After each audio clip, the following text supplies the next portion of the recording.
I was stationed out at Lake Mead National Recreation Area. I was in the desert. Thought it was the worst thing that ever happened to me. I wanted to leave. And that's when it happened.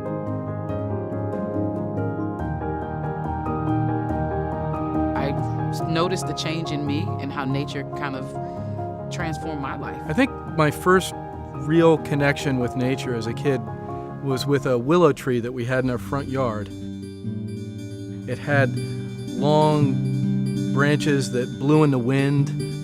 I spent hours climbing up into the different branches of that.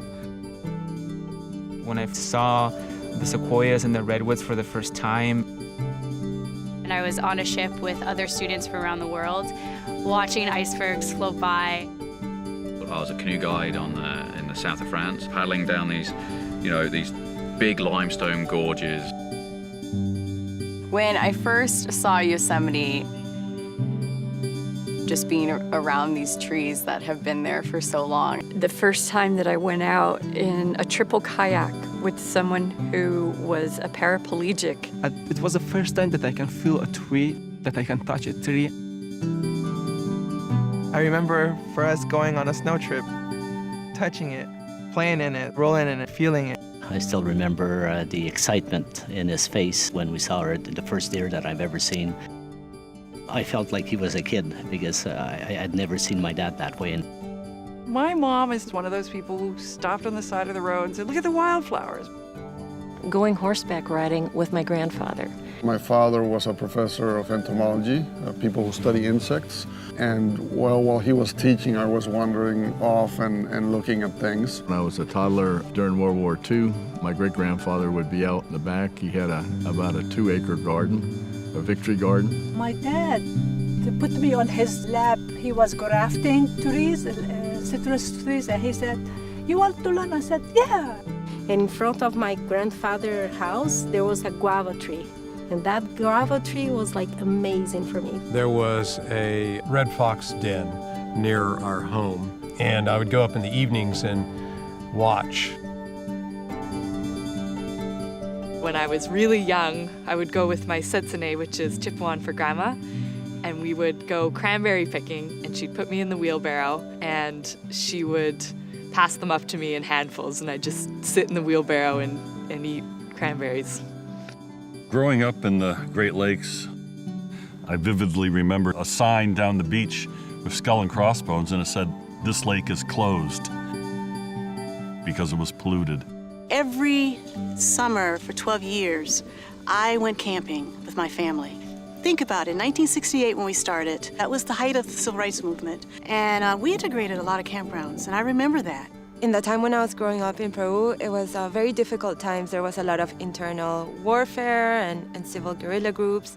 But we had a house that neighboring was just rolling desert hills. And so my afternoons were spent just exploring, many times on my own. I was born in the city of Nuremberg, and my parents and my sister and I, we used to do a lot of hiking. We went to the Bavarian Bohemian forest. I grew up in India, and in school we used to organize a lot of camping trips into the Himalayas. These gorgeous mountains which spread for miles and miles, and you have to see them to believe them.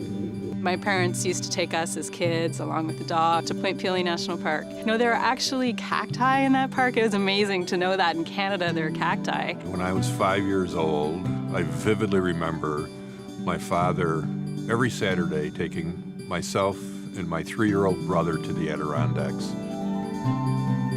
I remember the trees and the smells and standing in a river and just feeling enveloped by this water flowing downhill.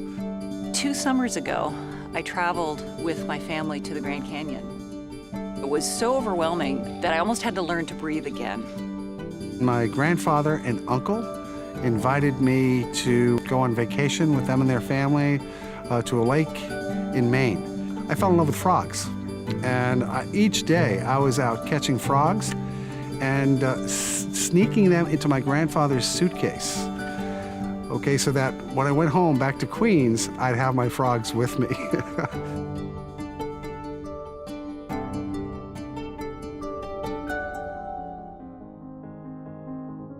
This summit is called Inspiring a New Generation. It really means inspiring all people to have a connection with and therefore a care for the earth. The summit is important because it's working to think of new ways that we can connect a new generation to nature. It's an opportunity for us to be innovative, creative. What we're looking for are new ideas. Ideas where we're crossing generations, bringing people together, we're crossing disciplines, we're crossing interests, we're crossing nations in this case. My name is Akima Price. I'm an independent consultant currently working with the DC Promise Neighborhood Initiative. My name is Dave Ford. I oversee a 4-H youth development program in Sussex County, New Jersey. I'm Chloe Dragonsmith, and I work with the Canadian Parks Council. Bill Hammond. I'm Emeritus Professor at Florida Gulf Coast University. Gilder Ramirez. I am from the Golden Gate National Parks Conservancy in San Francisco. I'm Diane Wood. I'm the president of the National Environmental Education Foundation. My name is Dan Bisaccio. I work at a university in an urban setting. Safiya Samman. I retired from the U.S. Forest Service as a director of conservation education program. I'm Ernesto Enkerlin from Monterrey, Mexico.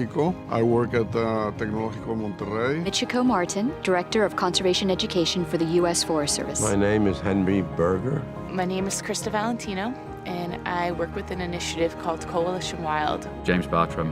I'm the Education Director for the Canadian Wildlife Federation. John Jarvis, and I'm the Director of the National Park Service in the United States. Jose Gonzalez, and I'm the founder of Latino Outdoors. Aloha, my name is June Chi. I'm a program manager for Kupu, a conservation nonprofit in Hawaii. My name is Archie. I'm here representing the IUCN, International Union for Conservation of Nature. My name is Brad Smith, and I'm the chairman of the Fish and Wildlife Commission for the state of Washington. Peace, love, and justice. My name is Tem Blessed. I'm a hip-hop artist out of New Bedford, Massachusetts. I'm Alan Naturel, former Chief Executive Officer of Parks Canada. Claire Watson, I'm from Toronto, Canada, and I have my own website called youthup.ca. I am Mukhtar Mohammadi. I'm from Afghanistan since I came in the United States and started working with the Onondaga Air Corps. My name is Daniela Benavides, and I'm here from Peru. I'm Karen Keenlyside. I work with Parks Canada. My name is Lais. I'm from Brazil. Chandra Taylor-Smith. I am the Vice President for Community Conservation Education at the National Audubon Society. Liz Stuckey Sunday, Founding Director and Creative Consultant for Music to Life. We design music-based programs, initiatives, campaigns. Deirdre Crowley. We run interactive meetings using visual tools to support collaborative engagement and problem solving. I'm Cheryl Charles. I was one of the founders of the Children and Nature Network. I'm Keith Wheeler, and I'm the president of the Brandywine Institute. And the Brandywine Institute's focused on getting people to connect and love nature to make the world a better place.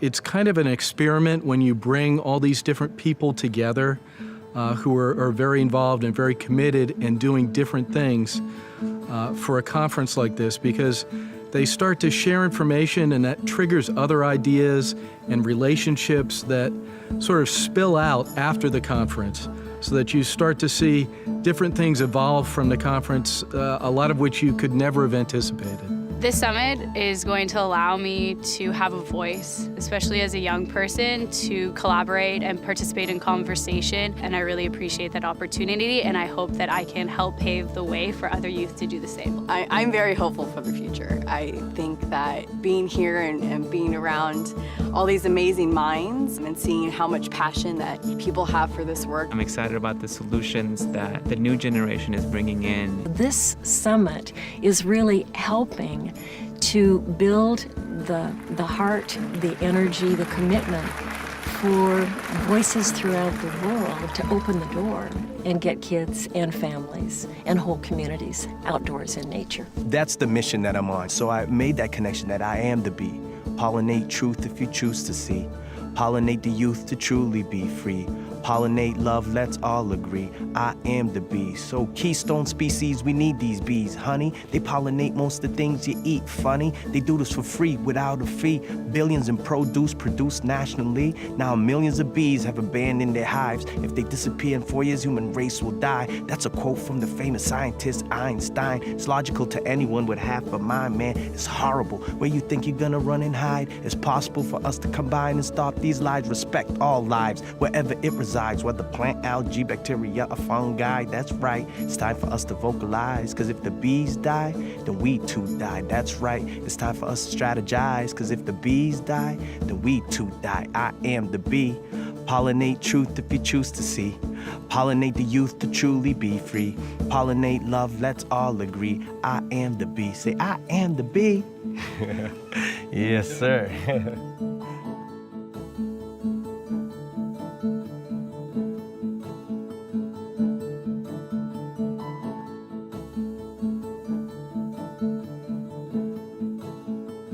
Stop watching the screen and go outside.